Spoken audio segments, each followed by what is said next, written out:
আসসালামু আলাইকুম। আজকের ভিডিওটি ছোট হলেও অনেক গুরুত্বপূর্ণ, কারণ ভিডিওতে দুটি ইনফরমেশন দিব যেটি ইতিপূর্বে কখনো দেওয়া হয়নি।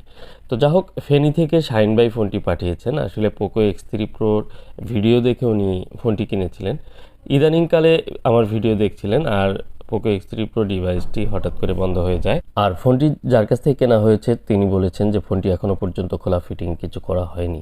তো চলুন আমরা দেখব যে আসলে ফোনটি কি আদৌ খোলা হয়েছে কি হয়নি। যদি ফোনটি খোলা না হয় তাহলে তো ফোনটি ঠিক হবে ইনশাল্লাহ, এটি বলা যায়।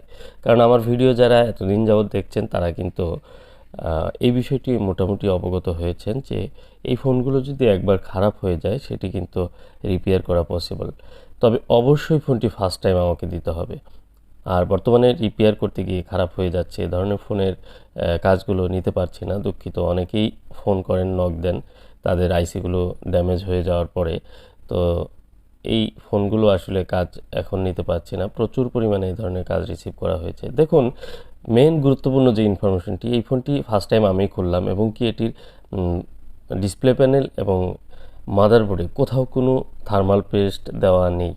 এই থার্মাল পেস্ট না দেওয়ার পিছনে কারণ আমি জানি না, তবে এই ফোনটি প্রথম পেলাম যেটি একদম ইনটেক অবস্থায় একটি ফোন পেলাম, অথচ এই ফোনটিতে কোনো ধরনের থার্মাল পেস্ট এখনও পর্যন্ত দেওয়া হয়নি বা অ্যাপ্লাই করা হয়নি।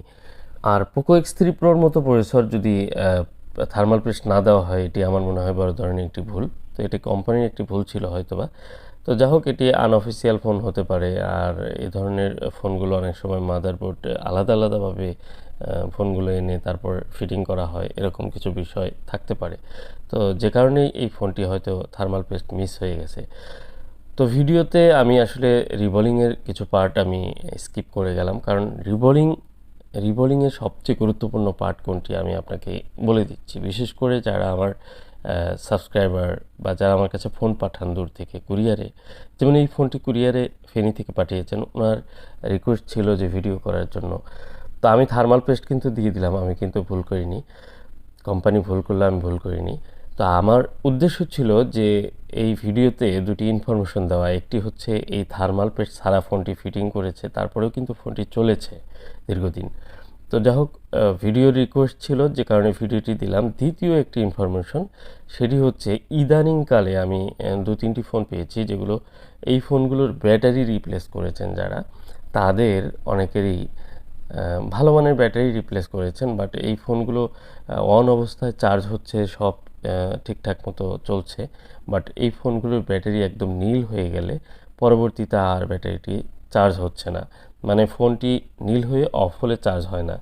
এই একটি নতুন ইস্যু এসেছে, এটি নতুন ব্যাটারি যারা রিপ্লেস করছে।